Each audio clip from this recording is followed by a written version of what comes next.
There's been a big to-do lately, a great worldwide whoop-de-doo over an event in England, that being the birth of a baby boy.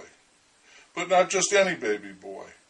That child is now part of what the British call the royal family, and I, being an American, have some trouble understanding it being all the fuss. We Americans scuttled the king many years ago, and yet even we followed this distant occurrence with much respect and curiosity, as well as saturating news coverage. The child is the third in line of royal succession, making him a prince, and making it possible that he could one day be King of England. Which amounts to nothing, really. The English long ago removed the royals from any political power, which makes the retention of royalty even more bizarre.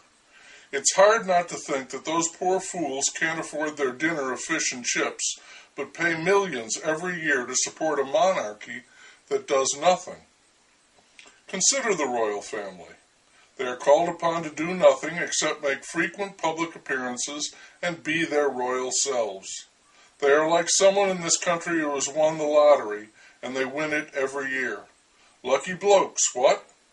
They live in splendor, yet they do nothing. They're not expected to do anything. They have no power. They're an enormous drain on an economy that is already deeply sunk. Why, oh why, do the British perpetuate this outright nonsense?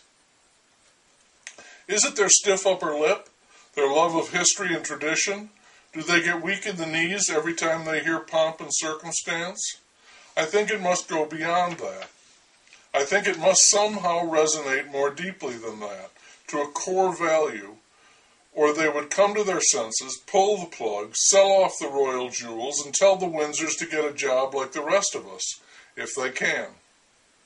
Practically, from the top, royalty does reinforce and sustain the entire class system, and for many there is a great, lasting, and almost desperate value in that. And for the rest of the people, I think it must appeal to their imaginations. If someone can be born a prince, if you have a queen or a king, then, logically, you are living in a kingdom. You're a member not just of a country or a nation, but a kingdom.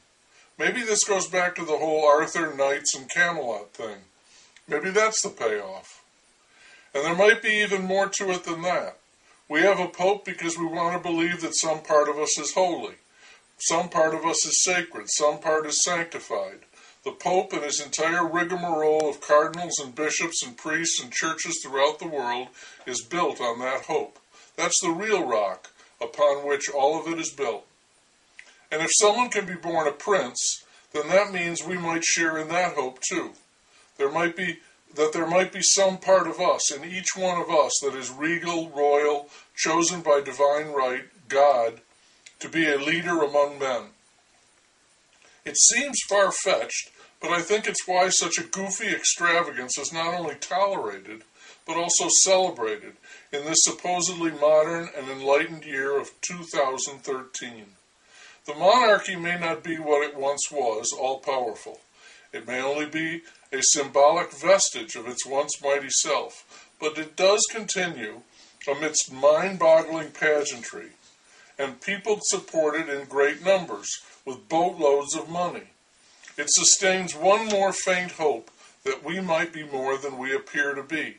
We may be not just creatures scrambling on a chip of matter in space.